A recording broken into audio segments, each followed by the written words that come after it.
Hola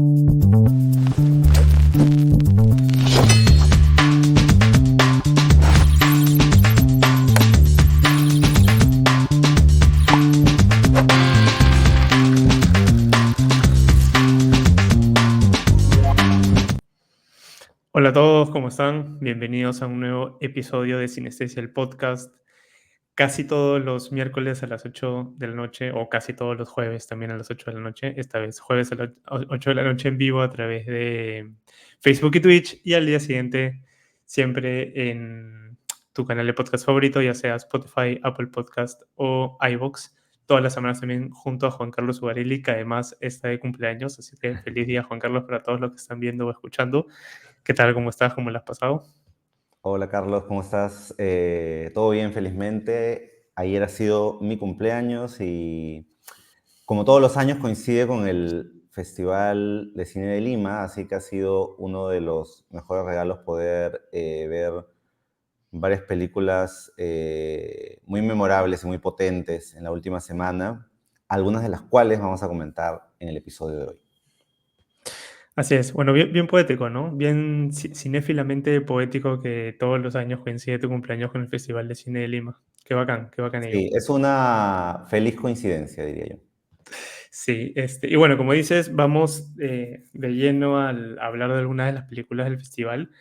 Algunas creo que todavía, depende de cuando están viendo o escuchando esto, se pueden ver, creo que todavía hay funciones algunas, otras van a ir estrenándose de a pocos, así que igual van a poder verlas para que las apunten en su lista.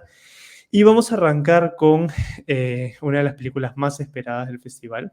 Eh, Juan Carlos, creo que lo pudiste ver hace una semana, más o menos. Yo recién la vi el día de ayer, la noche de ayer, así que la tengo bastante fresca. Pero obviamente era una de las películas más esperadas, ¿no?, de esta edición. Eh, no solo del cine peruano, sino del cine en general, ¿no? La última gran ganadora del premio más importante del Festival de Mar del Plata. Estoy hablando de Kinra, para los que no están viendo ahorita el póster. Ahorita Juan Carlos nos cuenta un poco de qué va, qué le dirigió, etcétera. Lo que sí puedo adelantar es que, antes de opinar un poco más, que me ha fascinado. Estoy plenamente enamorado de Kinra. La sigo procesando, la sigo asimilando. Em, yo creo que igual va a seguir creciendo, ¿no? No se va a estancar ni se va a desinflar mientras los días pasen, sino todo lo contrario. Es el tipo de películas que a mí me dan la yema del gusto. Va para mí en el grupo de las piezas cinematográficas más interesantes, incluso desde un lugar artísticamente hablando, desde lo que el director en todo sentido, digamos, puede plasmar, ¿no? El lenguaje cinematográfico del director, pero también su umbral cultural, el alma también de artista. Entonces, todo eso está en Kinra, compartiendo para mí en este festival el grupo, digamos, la trinidad, el podio, no sé, con Grand Tour, spoiler alert, película de la que hablaremos en unos minutos, y con Caught by the Tides, película que Juan Carlos me parece que va a ver el día de mañana, así que seguro también ya hablaremos de eso. Quizás por ahí Pepe pueda meterse. El aroma del pasto recién cortado, no sé, yo no la vi, Juan Carlos nos contará, pero va ahí muy arriba, ¿no? Entonces, bueno, antes de seguir conversando un poco más de ella, te paso el micrófono para que nos cuentes de qué va y qué tal te pareció. Perfecto. Kinra es una película peruana, el director es Marco Panatonic. ¿Y de qué se trata? Atokcha es un chico, es un joven que transita entre su casa en las montañas, donde vive su madre, y la ciudad del Cusco, buscando un futuro como estudiante universitario. En su camino encuentra un amigo que lo acoge como su familia, pero no puede olvidar a su madre ni a su hermana, quien también está buscando su camino a la tierra donde creció. Volver es su camino. Debo decir desde el saque que esa película que forma parte de la competencia latinoamericana de ficción es uno de los mejores títulos de la competencia, junto con otro título del que vamos a hablar en unos minutos, y me ha entusiasmado mucho. Creo que es, hasta este momento en que estamos agosto, la gran película peruana del año.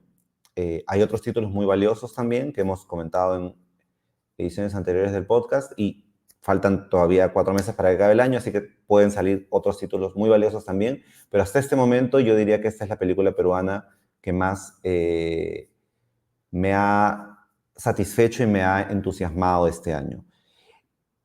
En cuanto al análisis de la película, Kinra aborda temas como la relación con la madre y con el lugar de origen, ¿no? Estableciendo una metáfora muy rica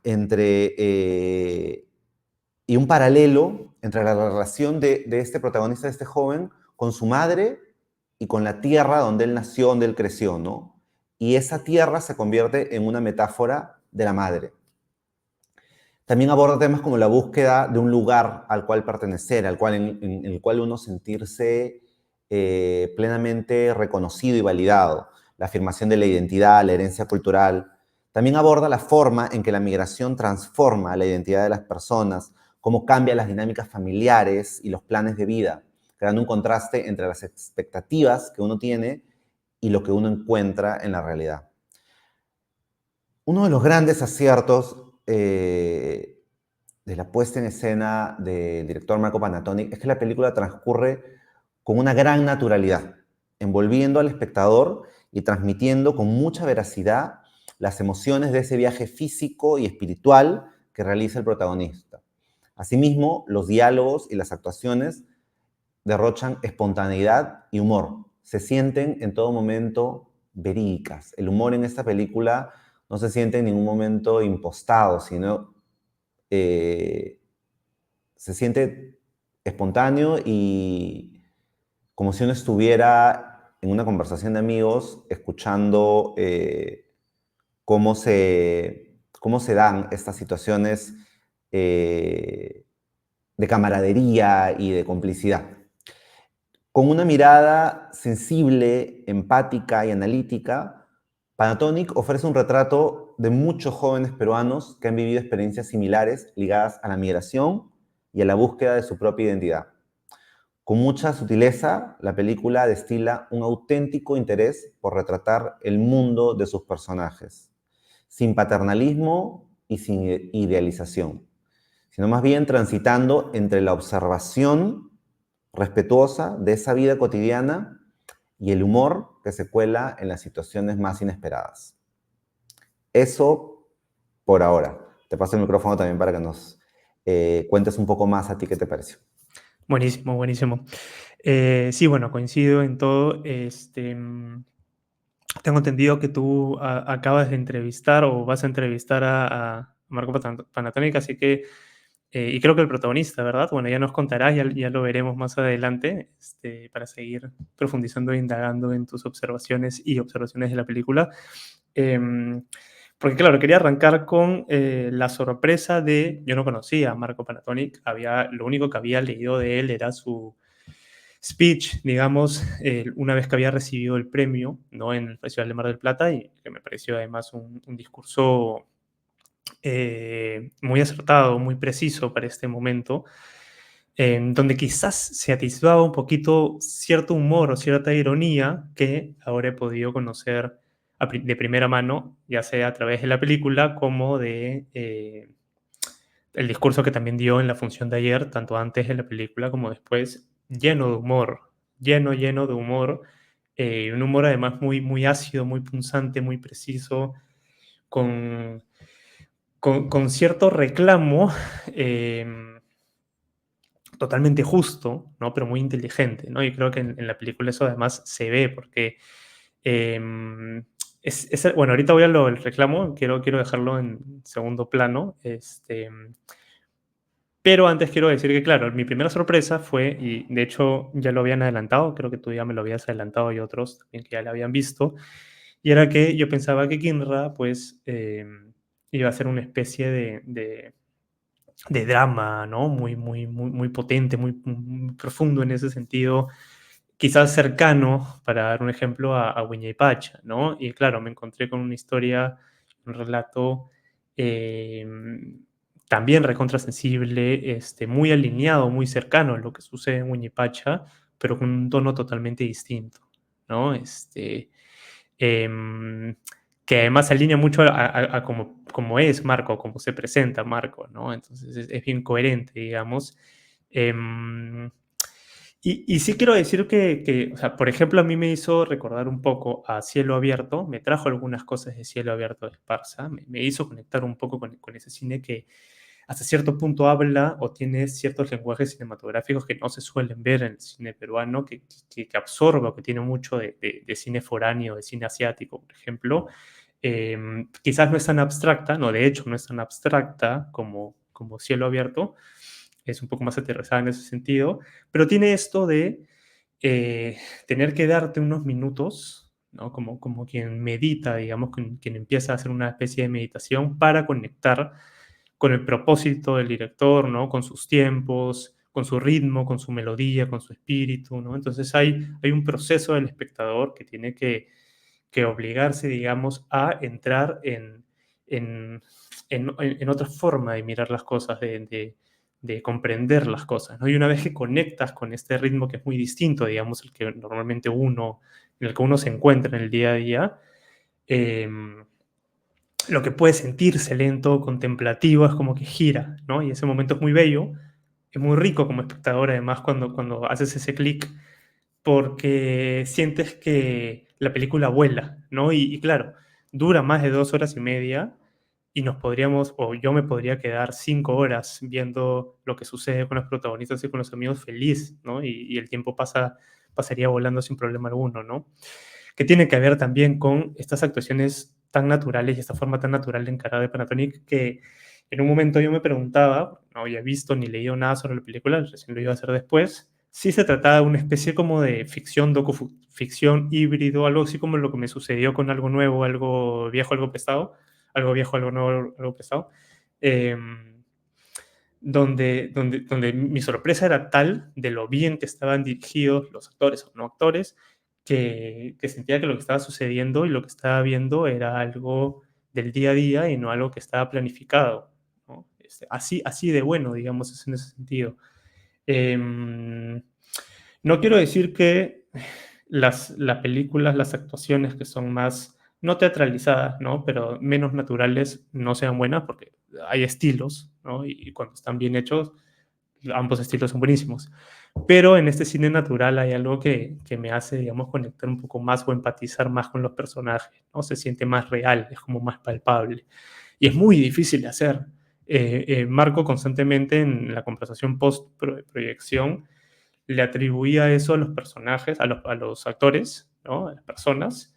Eh, pero uno como director tiene que tener una gran mano, un gran talento, una gran técnica para hacer que eso funcione y que se sienta tan bien. Y por otro lado, también quería mencionar, aparte de Cielo Abierto, me hizo acordar un poco el relato, digamos, a Manco Cápac. Igual siento que Kinra es una película que está unos varios peldaños por encima, pero quizás en temática también está un poco relacionado como para dar un indicador a los que están escuchando o viendo esto para cuando la película se estrene, ¿no? A ver, lo voy dejando ahí para que nos sigas dando tus opiniones y de ahí termino con un par más. De acuerdo, sí. A ver, algunos apuntes sobre lo que acabas de decir, ¿no? Sí, yo he podido entrevistar esta mañana a Marco Panatonic y algo que me llamó mucho la atención, lo he entrevistado junto a Laszlo Rojas, saludos para él, editor de Cine Encuentro, y la entrevista va a salir pública en Cine Encuentro. Algo que nos llamó mucho la atención es que Marco tiene una visión del cine que no es muy común porque, quiero decir, en comparación a otros directores, Marco no tiene un ego ni un afán de protagonismo de querer ser el único que dé la cara ni responda por la película. Me explico. Cuando le pedimos la entrevista para poder hablar sobre King Ra, dijo, ok, pero la entrevista sería a mí y a todo el equipo, porque yo no he hecho solo la película. Y hoy día en la entrevista han estado presentes la productora Gladys Flores, la mamá de Marco, cuyo nombre, me disculpan, en ese momento ahora no me acuerdo, pero la mamá también ha sido parte del equipo de producción y ella ha traducido el guión al quechua para que tenga la escritura correcta del quechua Y han estado tres de los actores del elenco, ¿no? Raúl Chaya, que es el protagonista, Tomasa Cirincha, quien interpreta a la mamá de Atokcha, y Lisbeth Cabrera, quien interpreta a la hermana de Atokcha, ¿no? Entonces, ha sido una conversación muy enriquecedora donde cada uno ha podido contar no solo su participación en la película, sino también muchas de sus experiencias de vida y cómo éstas se han ido plasmando en el proceso de escritura de guión y en el proceso de ir narrando los relatos de estos personajes eh, y donde todos los actores, todas las personas que forman parte del equipo técnico tenían en común, si bien es cierto pueden venir de distintos lugares, pero todos tienen muchos temas en común, como el tema de la migración, como el tema del regreso a los orígenes, como el tema de esa búsqueda de una identidad en medio de una población que está siempre en continuo movimiento, ¿no? Y de alguna manera, yo también siempre lo he dicho, ¿no? Todos somos de alguna manera migrantes, ¿no? Ya sea que no es que nosotros hemos migrado, pero nuestros padres, nuestros abuelos, nuestros bisabuelos, o sea, siempre habrá alguien en nuestro árbol genealógico que ha migrado. Y de un poco de eso también habla la película, ¿no? Entonces, me sorprendió gratamente, me impresionó la forma en que Marco encara el cine y él lo recalca en todo momento como un trabajo colectivo, como un logro colectivo, donde él no quiere adjudicarse los laureles ni los logros de la película, sino dice, lo hemos hecho todos y todos han aportado, todos le han agregado valor a esta película y entre todos la hemos hecho, ¿no?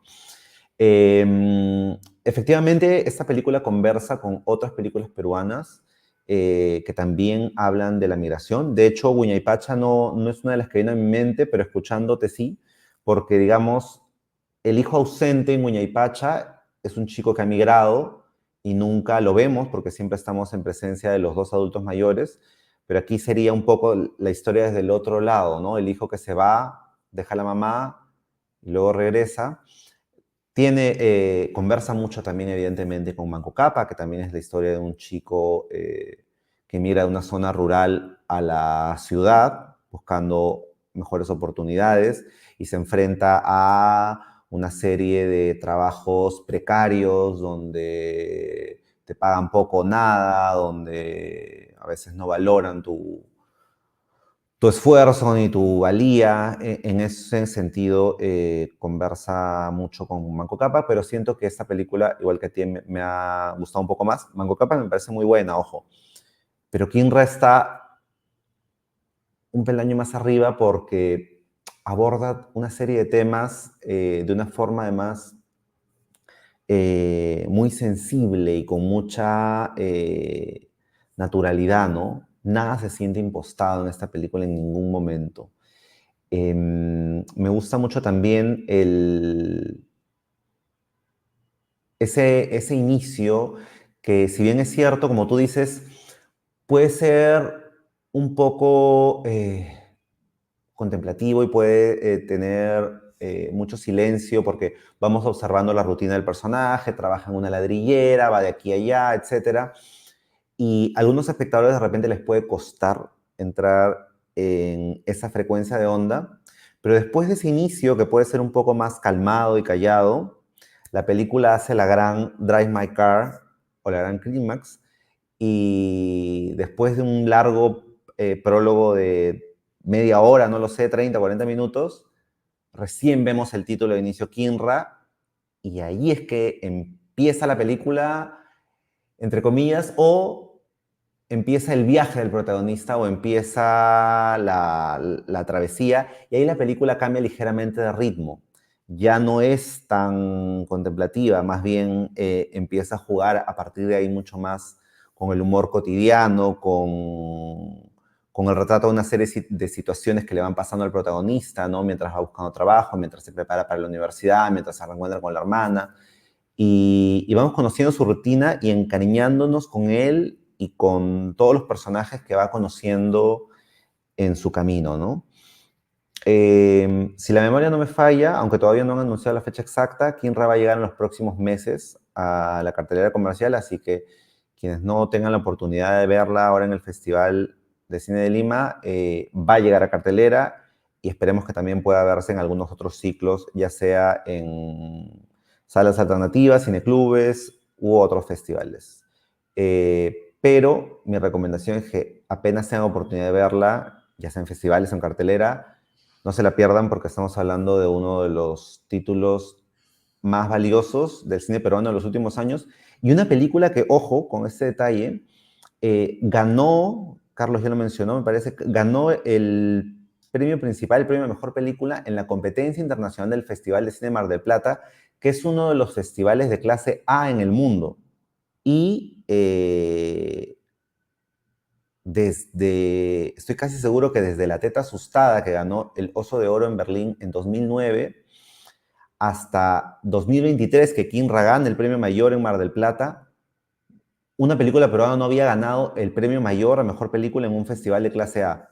Sí ha habido muchos premios que ha ganado el cine peruano en estos últimos 14 años de La Teta Asustada, premios de repente de actuación, premios de guión, de dirección, en varios festivales, pero mejor película en la competencia principal de un festival no ocurría desde La Teta Asustada en 2009. Así que estamos hablando de que Kinram ha marcado ya un hito en la historia del cine peruano y es un título valiosísimo que además revaloriza el cine hecho en regiones, el cine filmado en quechua y en lenguas originarias, ese que algunos políticos quisieran que desaparezca, pero que está más vivo y más vibrante que nunca.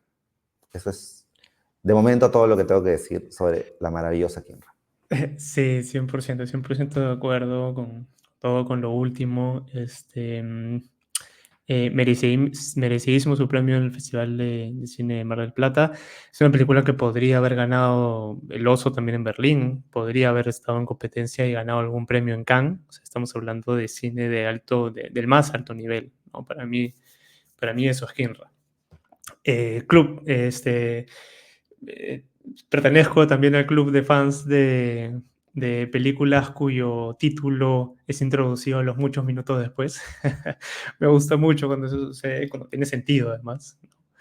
Em, y sí, ya para cerrar, bueno, de hecho, es una de las grandes películas de cine peruanas del año, de los últimos años. Me parece que va a ser incluso hasta histórica, probablemente icónica, se va a recordar de aquí en adelante.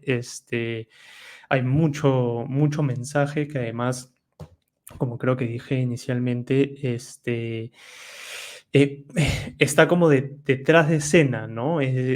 Si bien el relato, digamos, va contándolo también, aparece como que por puchitos aparece detrás de foco, aparece, yo no sé, o sea, digamos, como en la pared que aparece esta caricatura de Keiko en un momento, no sé si recuerdas, ¿no? Que está ahí, ¿no? Ahí, o lo que le sucede al protagonista en relación a la entrada a la universidad. Pero la película no se detiene, digamos, en dar un mensaje leccionador o en explicar eso, sino que uno como espectador no solo lo asume, sino que lo vive, lo siente y lo sabe, ¿no? Y entiende por qué está ahí y por qué está de esa manera, ¿no? Y me encanta también cómo Panatonic se da el tiempo para divagar, para dejar que las escenas se estiren lo que se tengan que estirar, que respiren lo que tengan que respirar. Si el protagonista sale del plano y de ahí seguimos viendo a otras personas que no tienen nada que ver, o a perros que van entrando, como sucede constantemente, extraordinario que lo haga, feliz, ¿no? Es como introducir el plano almohada dentro de la propia escena, lo cual siempre me pareció maravilloso en el cine. Em, y eso, ¿no? Bueno, que sea que sea una película además que inspire mucho al cine peruano y a los directores para que sigan creando contenido que como dices, tiene mucho del sentir del espacio, del lugar, de la tierra, de cada director y de la comunidad, ¿no? Que es algo que, como contaste en la entrevista, Marco lo demuestra, pero que también absorbe de mucho cine, ¿no? Finalmente, el lenguaje cinematográfico en ese sentido es universal, ¿no? Y que en realidad lo demuestra. Así que bueno, eso sobre la película, no sé si quieres mencionar algo más o pasamos a la siguiente. Ok, Cuéntanos entonces un poco sobre El aroma del pasto recién cortado, película que yo no he podido ver, pero que tengo entendido que está bastante bien, así que a la expectativa de escuchar tus comentarios. Sí, El aroma del pasto recién cortado es una película argentina dirigida por la cineasta Celina Murga. Y ojo con este dato, cuenta con la producción ejecutiva de Martin Scorsese y está protagonizada por Marina de Tavira, quienes recordarán fue nominada al Oscar por la película Roma, de Alfonso Cuarón, y el otro protagonista es Joaquín Furriel. ¿De qué se trata? En la misma universidad, dos profesores de agronomía enfrentan una situación parecida. Natalia está casada y tiene dos hijas pequeñas, comienza un romance secreto con uno de sus alumnos, Gonzalo. En tanto, Pablo, otro profesor, también casado y tiene dos niños, tiene un amorío a escondidas con su alumna Luciana. En casa, tanto Natalia como Pablo deben resolver asuntos domésticos, mientras sus respectivas parejas están desempleadas y las presiones económicas van causando mella en la vida conyugal. Se trata de un notable drama que examina estas dos historias paralelas. Como si estuvieran sostenidas por un espejo, ambos relatos siguen un recorrido relativamente similar, marcado por la crisis de la mediana edad, la infidelidad y las ganas de resetear una existencia adormecida. La diferencia está en el género de los protagonistas, porque uno es hombre y la otra es mujer, y en la manera en que su familia y la sociedad reaccionan frente a sus actos.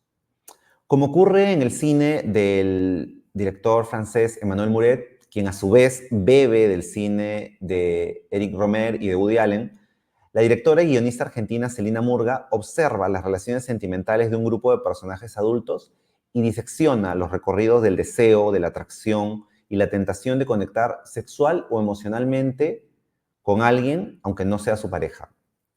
Afortunadamente, Murga no juzga ni sentencia a sus personajes, pero sí nos invita a observar cómo el entorno reacciona de forma diferente cuando el tema de la infidelidad sale a la luz, si se trata de un hombre o una mujer, y qué quiebres genera eso para cada uno en su trabajo y en sus familias. El guión también analiza cómo uno y otra manejan el desbalance de poder en dos situaciones distintas. Primero, cuando uno de los cónyuges tiene trabajo y el otro no, y cuando el affair ocurre con alguien mucho más joven y que es además un estudiante universitario o una estudiante universitaria con quien en teoría no se debería cruzar esa línea, ¿no? Eh, Anclada en las estupendas y multifacéticas actuaciones de Marina de Tavira y de Joaquín Furriel, El aroma del pasto recién cortado observa con suma empatía y sin caer nunca en la moraleja leccionadora, cómo los protagonistas de cada historia paralela se entusiasman con ese inquietante perfume de la novedad y de la frescura, lo que despierta en ellos sensaciones que se creían perdidas, pero también los lleva a cuestionarse si ese aroma efímero es suficiente para abandonarlo y arriesgarlo todo. El final, aparentemente ambiguo, deja algunas preguntas flotando en el aire, pero una certeza se impregna de todos modos. Ante lo imprevisto, es mejor disfrutar el presente y aferrarse a su aroma, pues no se sabe cuándo se evaporará. Cierro mi breve comentario sobre esta película diciendo que junto con Kinra, estas dos han sido mis películas favoritas de la competencia latinoamericana de ficción.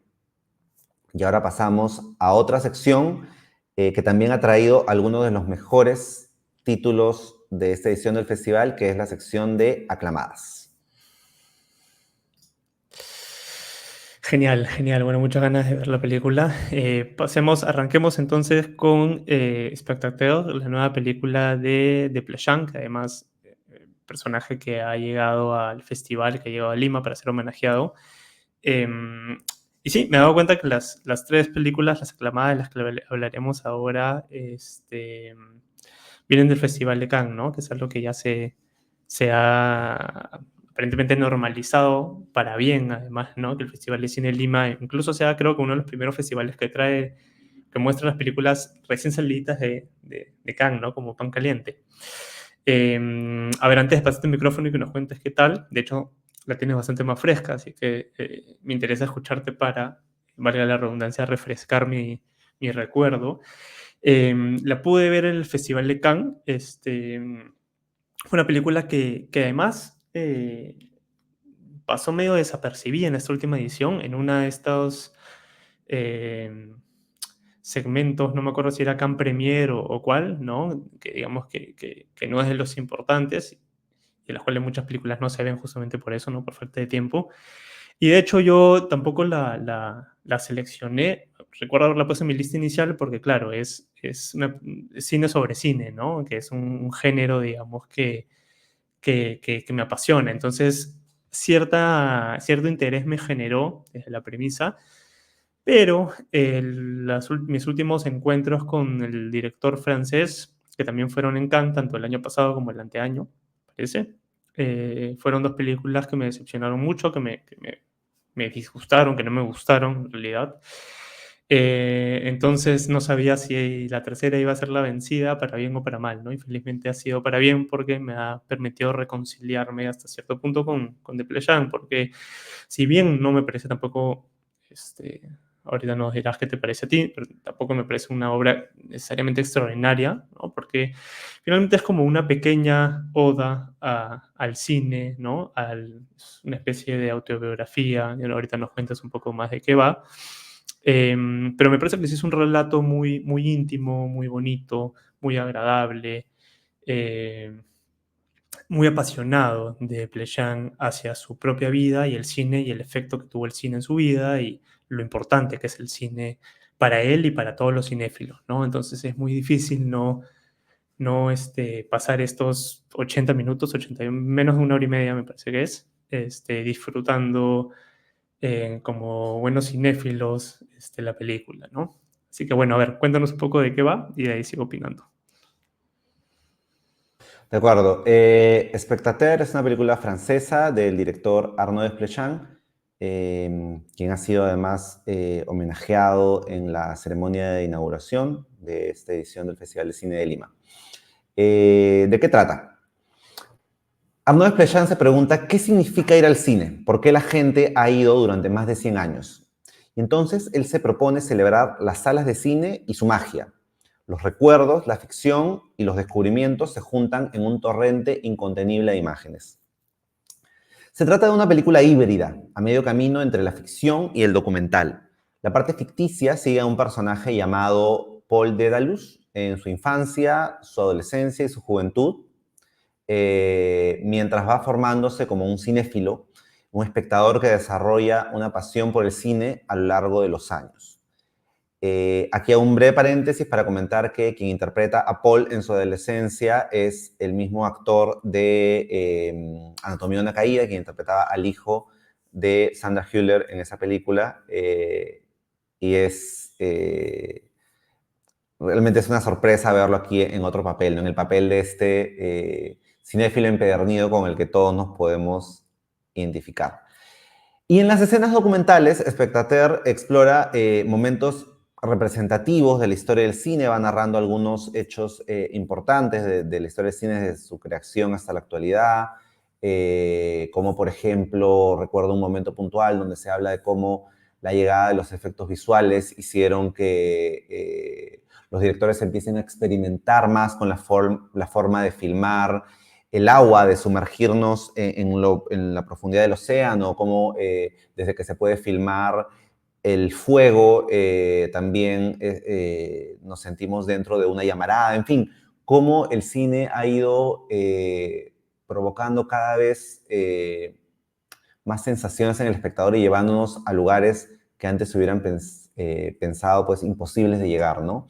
Y además combina esas escenas con entrevistas, con testimonios de personas reales que hablan de sus películas favoritas, que hablan de aquellas películas que marcaron su cinefilia, ¿no? La primera película que recuerdan haber visto en el cine, o hablan, por ejemplo, sobre cuál es su lugar favorito para sentarse en una sala de cine cuando tienen ese ritual pues de ir y decir, ok, esta es la ubicación ideal desde la cual yo me conecto con las películas, ¿no? De ese modo, combinando lo real y la representación, la ficción dentro de la ficción y los mecanismos que hacen posible esa ficción, la película reflexiona sobre la relación entre el cine y los espectadores, sobre aquellas sensaciones o verdades que nos impactan cuando estamos dentro de una sala de cine y si conectamos muy fuerte con la película, podemos salir transformados. Sí, de acuerdo. Unas últimas y breves palabras. Me gustó, también me pareció bacán que apareciera uno de los protagonistas de Anatomía de una caída, ¿no? Además, como esa suerte, como mencionas, de alter ego de Plushan, ficticio, pero alter ego finalmente, ¿no? Un poco como hacía Truffaut con Antoine Donnel, ¿no? Y me parece bacán también porque el festival, y esto me parece una muy buena decisión en la programación, programó tanto esta celebración de Plejan como la que hace Leos Carax con Sepa Moi, ¿no? Eh, que es un mediometraje, que son muy distintas en absolutamente todo sentido de la palabra, pero que hacen un buen díptico y cuyo núcleo, cuyo sentido finalmente es celebrar el cine, ¿no? O sea, eso es una especie como de ejercicio o ensayo celebratorio eh, cuyo punto central es hacer una oda al cine, ¿no? Vivirlo, sentirlo, elevado y como dices, en el mejor de los casos, salir transformado, ¿no? De esta experiencia. Así que sí, eso, bueno, me parece que es una película que para cinéfilos, quizás sobre todos, vale mucho la pena, ¿no? A ver, pasemos a la siguiente, que también es muchas ganas de hablar de ella. Hubo un capítulo creo que la temporada pasada, no estoy seguro, donde mencioné un par de cosas, ¿no? De Grand Tour, porque era justamente cuando habíamos vuelto post la edición de Cannes. Pero así rapidito porque aquí la idea es ahora que Juan Carlos explaye un poco más, ¿no? Y escuchar sus comentarios, porque sé que son muy buenos. Eh, es que en esta última edición de Cannes, si bien había muy buenas películas, como siempre sucede en este festival, yo estaba a la espera de esa gran película, esa gran masterpiece que, de la cual uno sale y dice, es cine, esto es cine, ¿no? Y Grand Tour se hizo esperar, ¿no? Porque además fue de las últimas proyectadas de esta edición, o por lo menos en el último tercio, y pues la algarabía fue total cuando terminó la función y pude salir y decir, ok, por fin, tengo aquella película que me haría recordar, muy aparte de Anora, de La Sustancia, de Caught by the Tides y otras que son muy buenas, ¿no? Este es como ese fue el gran momento de esta última edición de Cannes. Quizás sea el gran momento de esta edición del Festival de Cine de Lima, no sé si eso sucedió contigo también, Juan Carlos, pero bueno, extraordinaria película. Cuéntanos un poco de qué va y por ahí que entro a opinar también. De acuerdo. Grand Tour es también una película de la sección Aclamadas. Es una película de Portugal dirigida por Miguel Gómez. ¿De qué se trata? Rangún, Birmania, 1917. Edward, un funcionario del Imperio Británico, huye de su prometida Molly el día que ella llega para casarse con él. Pero durante su viaje, el pánico cede el paso a la melancolía. Contemplando el vacío de su existencia, el cobarde Edward se pregunta qué le habrá pasado a Molly. Determinada a casarse y entretenida por lo que hizo Edward, Molly sigue su rastro en este gran tour asiático. Gran Tour me ha parecido una película a partes iguales curiosa, confusa, de repente, un poco desconcertante, pero también hipnótica y fascinante. Lo que propone el director Miguel Gómez es una especie de inmersión sensorial en este gran viaje por el sudeste asiático, donde vamos siguiendo a estos dos personajes, ¿no? Primero a Edward, ¿no? Porque pensamos que él es el protagonista, este hombre que está huyendo de su prometida, que ha tenido lo que en inglés le llaman cold feet, ¿no? Cuando el novio de pronto se arrepiente al último minuto y dice, no, no puedo hacerlo, no me puedo casar, y huye, ¿no? Pero, no sé si esto sea un spoiler, espero que no, en la segunda mitad cambia el foco de la película y ya no seguimos tanto la travesía de Edward, sino la de Molly, que es la novia que está tratando de seguir los pasos de Edward y ella se niega a creer que él ha huido, que él está huyendo de ese matrimonio, sino más bien ella cree que es como un juego donde él le va dejando pistas para que ella siga sus pasos y puedan al fin encontrarse, ¿no? Es lo que ella cree, o al menos lo que ella, tal vez como mecanismo de autodefensa, le dice a sus interlocutores que le dicen, oye, pero ¿qué haces aquí en el sudeste asiático viajando de un país a otro? Y ella cuenta que está siguiendo a su novio, ¿no? Lo interesante de esta experiencia sensorial e inmersiva que propone Gómez es que además la película, si bien se nos dice en todo momento que está ambientada en 1917, que está ambientada en el sudeste asiático, eh, como una especie de guiño al espectador, viaja también al presente, lo cual me hizo recordar, por ejemplo, lo que hace, spoiler alert, Zona de Interés, que también está ambientada en plena Segunda Guerra Mundial y de pronto en una escena, ¡pum!, nos lleva a la actualidad y confronta cómo, cómo se contrastan las imágenes de lo que pasó en la Segunda Guerra Mundial con lo que ocurre en la actualidad.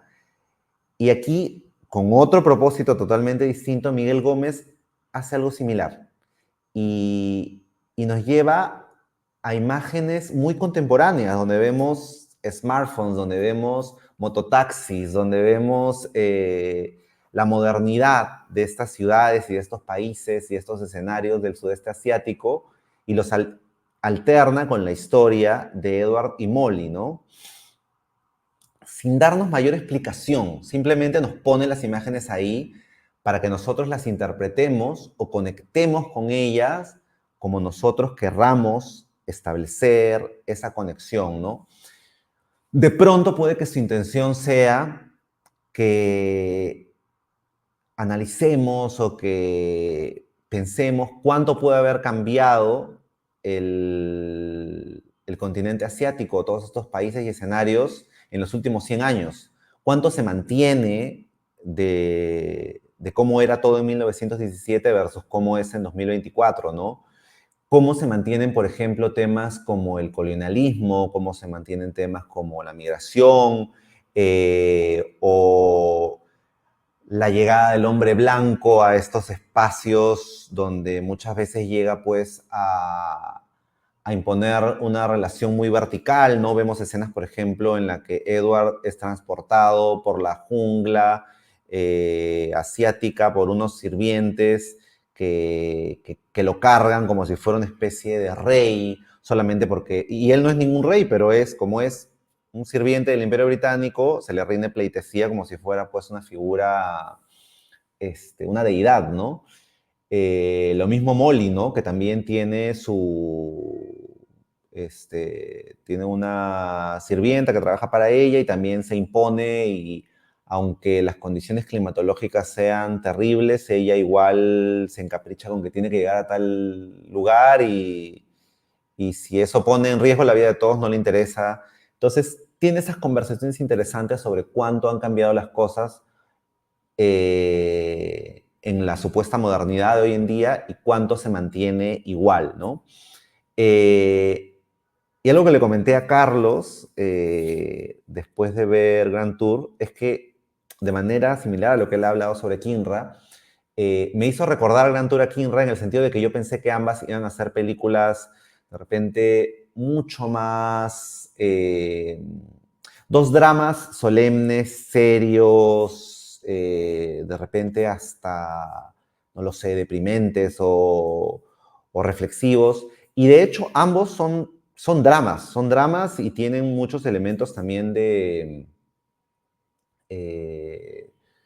tienen además elementos formales que las pueden hacer por momentos un poco complejas, pero, acá viene el gran pero, ambas tienen bienvenidas cuotas de humor, tienen mucho humor, tienen sarcasmo, tienen una fina ironía que suaviza el viaje de los protagonistas, porque ambas son películas de viajes, además. Eh, y tiene escenas muy divertidas y escenas además en las que el montaje conecta el pasado con el presente o conecta las historias de estos personajes de una forma muy inteligente, diría yo, ¿no? Recuerdo una escena un par de momentos que me fascinaron, que describo brevemente. Uno es el inicio, donde se ve esta especie de, en los, no sé el nombre exacto, se me ha ido, pero en los parques de diversiones hay esta rueda donde hay varios, digamos, cochecitos dentro de cada una, y los personajes van, digamos, subiendo y bajando en esta rueda, dando vueltas, y hay un niño como que se cuelga detrás de ellas y va dando movimiento a los personajes, y es muy evocador también de lo que pasa con los personajes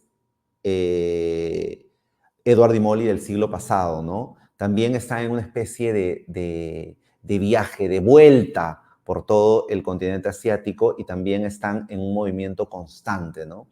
Y otra escena que me gustó mucho es, en una determinada escena, si mal no recuerdo, es el cumpleaños de un príncipe de uno de estos reinos asiáticos, y empieza a sonar, si mal no recuerdo, el Anubio Azul, o una melodía de estas muy clásicas, y la música que vemos dentro de la fiesta y los personajes bailando cambia de escenario, pero seguimos escuchando el Anubio Azul, y de pronto estamos en un óvalo, en una ciudad contemporánea, con autos y mototaxis y personas dando vuelta en un entorno urbano, actual, contemporáneo, pero la música hace que los autos y las personas y las mototaxis de movimiento formen parte de ese baile, que las sinfonías de la ciudad se conviertan en parte de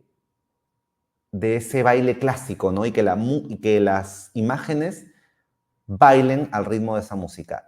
Y ese tipo de toques le dan una lectura mucho más interesante, y hablan de un director con una visión muy curiosa, muy provocadora y muy lúdica, si se quiere, para jugar con los recursos narrativos y expresivos del cine, ¿no? Y aquí cabe hacer la mención de que Miguel Gómez ganó el premio a la mejor dirección en el Festival de Cannes. Sí, bueno, suscribo todo. Además, me levanté y aplaudí con las manos y los pies cuando ganó Mejor Dirección. Me parece el premio preciso, perfecto, idóneo para la película, ¿no? Porque la dirección es formidable, ¿no? Porque detrás, después de eso lúdico, ¿no? Que mencionas, aparte de lo que has mencionado y la edición, etcétera, hay un talento y una capacidad técnica muy obvia de parte de Gómez, ¿no? Y que se nota en la película. O sea, hay un lenguaje cinematográfico de altísimo nivel, ¿no? Técnico, elegante, para poder lograr lo que logra, ¿no? Porque claro, esa extrañeza, digamos, y esa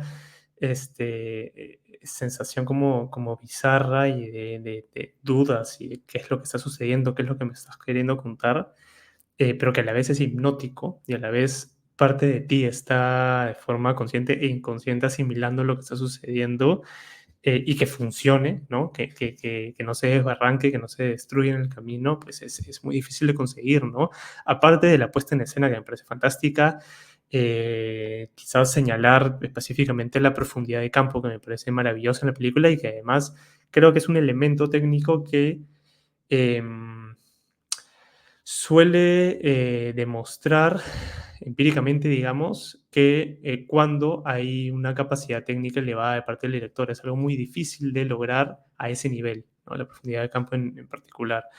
Este, y es un caos hermoso lo que sucede durante toda la película, ¿no? Y aquí también me parece interesante que el Festival de Lima ha programado tanto Grand Tour como Cut by the Tides, porque también son un díptico que comparten muchísimo. Entonces va a ser bien bacán bien bacán asimilar como espectador y conversar, bueno, luego que veas Caught by the Tides, sobre esas similitudes, ¿no? En forma, en temática, son bien diferentes en algún sentido también, pero creo que el núcleo, lo principal, se percibe en ambas, ¿no? Lo comparten ambas. Em, y también se siente en la película, y luego es algo que he podido ver y leer, que, que a Gómez le tomó muchos años hacerla, fue muy problemática o tuvo que ingeniárselas para regresar, conseguirlo, volver. La, la crítica de cine Nanako Tsukidate, me parece que se apellida, que es la nueva, de esta especie como de nueva Carlos Boyero de los festivales, que además amó la película y que creo que fue parte del proceso creativo, o por lo menos estuvo ahí cerca del director, hizo varios comentarios durante el festival hablando de ella, y dando un poco más de luz sobre el proyecto.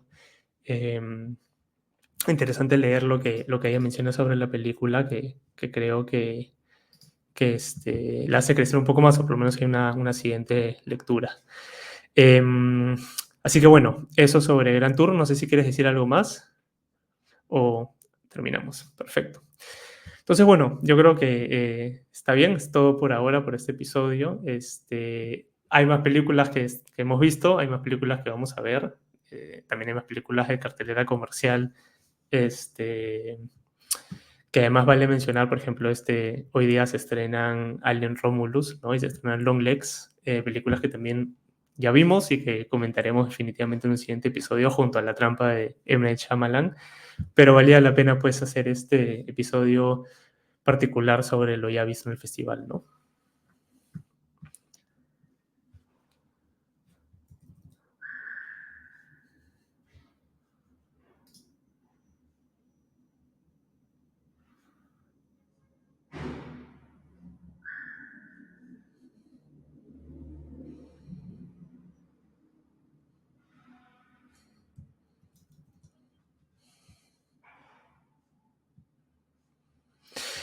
Yo no te he podido escuchar, Juan Carlos. No sé si. Sí, no sé. Ahora sí te. Creo que mi audio estaba... ¿Ahora sí? Sí, ahora sí, ahora sí. Ok, perdón, creo que se desconectó mi No, no micrófono. te preocupes. A ver, tal vez cuéntanos lo último. Que valía la pena ahora enfocarnos en el Festival de Cine de Lima y que ya a partir del próximo programa podemos rescatar algunas películas que se han estrenado en la cartelera comercial y se nos han quedado en el tintero algunos títulos del Festival de Cine de Lima, pero que sabemos que van a tener estreno en la cartelera comercial en los próximos meses, así que ahí ya habrá oportunidad de hablar de ellos. Perfecto. Bueno, muchas gracias a todos por acompañarnos esta nueva semana, un nuevo episodio de Cinesis el Podcast, y nos vemos en un siguiente episodio. Adiós, Juan Carlos. Chao, nos vemos.